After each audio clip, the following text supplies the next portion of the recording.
आज मैं एकादशी के विषय में बताने जा रही हूँ। ध्यान से सुनते हैं। बोलो एकादशी स्वामी की जय। एकादशी कितना होता है और कौन कर सकते हैं, किसको नहीं करना चाहिए, इसके विषय में बताने जा रही हूँ। ध्यान से सुनिए। एकादशी जो है बहुत प्रभावशाली है, इसको करना चाहिए। और देखिए कि एकादशी के व्रत में एक दिन पहले लहसुन प्याज नहीं खाते हैं और व्रत के दिन व्रती रहते हैं और इसमें खाया जाता है शक्ति के अनुसार, जो मौसम के अनुसार फल है खा सकते हैं और इसको सब कर सकते हैं। बहुत प्रभावशाली है। जैसे एकादशी के विषय पहले बताते हैं।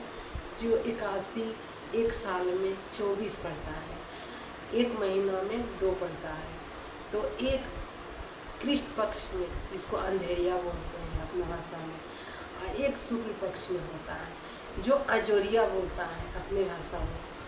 और आप लोग क्या बोलते हैं, आप लोग कमेंट में बताइएगा। तो एक शुक्ल पक्ष का होता है, एक कृष्ण पक्ष का, और दोनों प्रभावशाली होता है। जैसे बता रहे हैं कि आप अनजान में आग पकड़िए या जानबूझ के पकड़ लीजिए तो आग से तो हाथ जल ही जाता है। तो उसी प्रकार एकादशी जानबूझ के करिए, अनजान में करिए, जैसे भी करिए, श्रद्धा होनी चाहिए, लेकिन फल बराबर ही देता है सबको। सिर्फ पहला नंबर तो आत्मविश्वास होना चाहिए। और विश्वास तो करके तो देखिए, जिसके ऊपर विश्वास करता है तो वो विश्वासघात नहीं करनी चाहिए।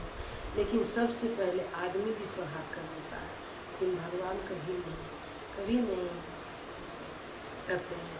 इसके लिए विश्वास करिए।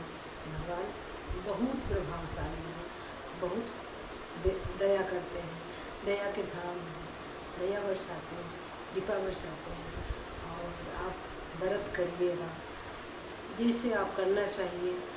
तो साल में तो 24 एकादशी हो गया, और अधिक मास जो हो जाता है उसमें 2 एकादशी बढ़ जाता है, यानी 24 एकादशी हो गया।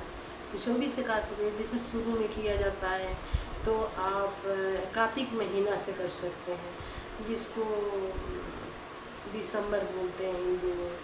और ये क्या बोलते हैं, जेठ शालिग्राम जी का, तुलसी माता का विवाह होता है। कोई बोलता है जेठान एकादशी, कोई बोलता है देव उठनी एकादशी। उस समय देव विष्णु भगवान उठते हैं, जगते हैं, उसी समय से शुरू किया जाता है। और बीच बीच में बहुत सारा प्रभावशाली है। जैसे सावन का शुक्ल पक्ष का आता है तो पुत्रदा एकादशी होता है। और ये नहीं सोचिएगा कि पुत्र ही आगे बढ़ेंगे, पति को भी भगवान रक्षा करते हैं, खुद को भी, आप पूरे परिवार को भी एकादशी करने वाले व्रती को, पूरे परिवार को रक्षा करते हैं। मैके ससुराल सभी को तार देते हैं भगवान। यदि आप संकट का तो है ही, लेकिन एक जेठ महीना में जो पड़ रहा है, जो 25 जुलाई को है, अब पढ़ना है 26 तारीख को, यानी शुक्रवार को, फ्राइडे को, 5:13 से 5:28 से शायद, और 8:13 के अंदर में ही है, फलाहार कर सकते हैं। और उसमें यदि आप निर्जला रहना चाहिए तो रहिए श्रद्धा से, लेकिन भगवान पार लगाते हैं। जिससे छठ पूजा होता है तो भगवान ही पार लगाते हैं 4 दिन का व्रत। और मन में ठान लीजिएगा तो सब पार लग जाता है।